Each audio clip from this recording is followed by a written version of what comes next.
Welcome to the New World Order Reporter Newsbreak, your one-stop shop for all your beliefs and opinions. I'm Max Kahn. And I'm Gabby Twat. And this is Saturday, September 10th, 2044.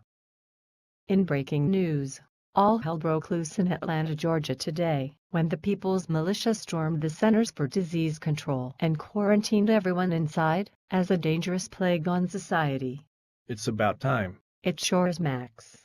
It looks like the CDC Stasi finally got a taste of its own medicine. The showdown started last week at Dollywood Park in Tennessee. CDC military troops held everyone at gunpoint after someone reported a possible case of measles. Then they sprayed everyone from a plane with something they said was a measles vaccine. A vaccine sprayed from the air? I thought vaccines were always injected. Not anymore, Gabby. It's faster to mass vaccinate by air. And no one fights back like they do with needles. The CDC likes to avoid confrontation wherever possible. But in a few days people started to drop like flies. Everyone blamed the vaccine and called in the militia. All this for an outbreak of measles? Is the CDC insane? Measles was known as a benign disease in the United States long before the vaccine was even licensed. It's all right here, in this graph of measles deaths since 1900. Maybe they thought everyone who remembered had died off by now. If people realized the vaccine was more dangerous than the disease, they might stop taking it.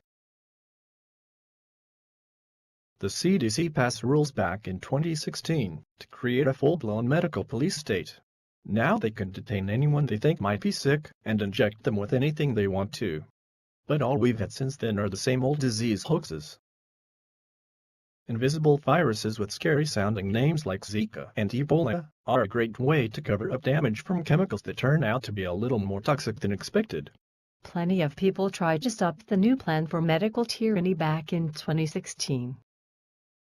The CDC put the proposed rules online, asking for public comments.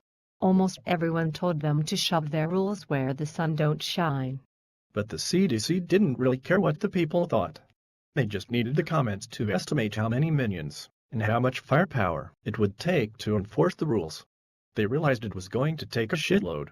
But it seems they underestimated. Some of the CDC prisoners have been released pending trial.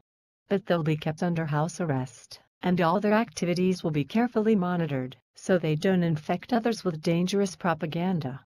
The executives are considered too dangerous to release, so they'll be held inside the compound. It's all authorized by the CDC's own rules. The militia assures us that everyone will get a fair trial in a citizen's court. They tried to find attorney volunteers to defend them pro bono. There were no takers. But the pharmaceutical cartel stepped up with billions of dollars to pay for an army of defense lawyers. Now the CDC compound is overrun with attorneys from all over the country, eager to cash in on what is sure to be the trial of the century. With the CDC's history of corruption, conviction for many is a virtual certainty. The question is what to do with the prisoners. Negotiations are underway for use of the long-abandoned Alcatraz prison to house the dangerous CDC convicts. But it's not the best solution. It would require lots of food and other supplies to be shipped in on a regular basis. And nobody wants to pay for that.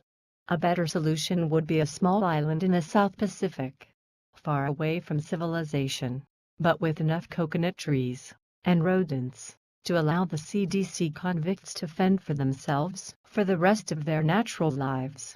That sounds like a great idea. It sure does, Max. With the dangerous CDC plague out of the way, we'll all feel a whole lot safer. That's it for today, folks. We'll see you next time on the New World Order Reporter News Break.